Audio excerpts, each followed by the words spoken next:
Samantala, ilang kongresista ang nagsabi na handa nilang i-donate ang kanilang sweldo para makatulong sa tumitinding krisis sa bansa. Pero dapat mauna muna ang liderato sa Kamara. Eden Santos para sa detalye.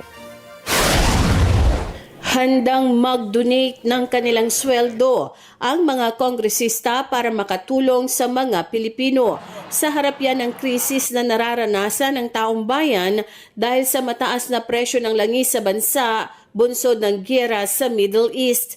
Ang ganitong hakbang ay hindi na bago dahil dati na itong ginagawa ng Kamara tuwing may krisis o kalamidad sa bansa.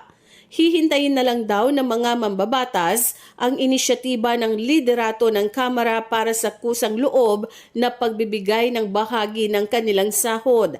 Nauna nang sinabi ni House Speaker Faustino Bojidi III na handa silang maglunsad ng mga hakbangin bilang suporta sa gobyerno matapos ideklara ni Pangulong Ferdinand Marcos Jr. ang State of National Energy Emergency at tuluyang pagsasabatas ng Republic Act 12316 na nagbibigay sa kanya ng kapangyarihan na suspindihin o tapyasin ang excise tax sa produktong petrolyo. I welcome that proposal. Because that ito yung direktiba ng House leadership. We are willing to abide by it. Na to contribute, to share a portion of our salaries para makatulong sa ating mga kababayan. Makakatulong. Pwede natin i-suggest yun. Yes, of course.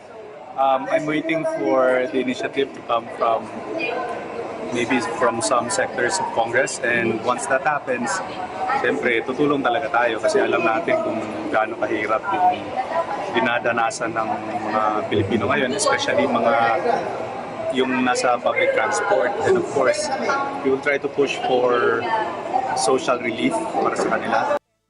Nais naman ng ilang kongresista na mas maramdaman ng tao ang tulong na ibibigay sa kanila gaya ng libreng sakay at paghahain ng resolusyon sa Kamara. Ako, I'm willing to donate. Walang problema. Are you willing to initiate po? Kung kayo po? Walang problema. Walang problema. I'm willing to initiate. Sabi ko nga sa inyo, even with if we do the libreng sakay, I'll be using my salary for that. How much? Ha? Ilang percent? Even if I give it all, walang problema. Anyway, Hindi natin alam kasi kung gaano katagal pa to.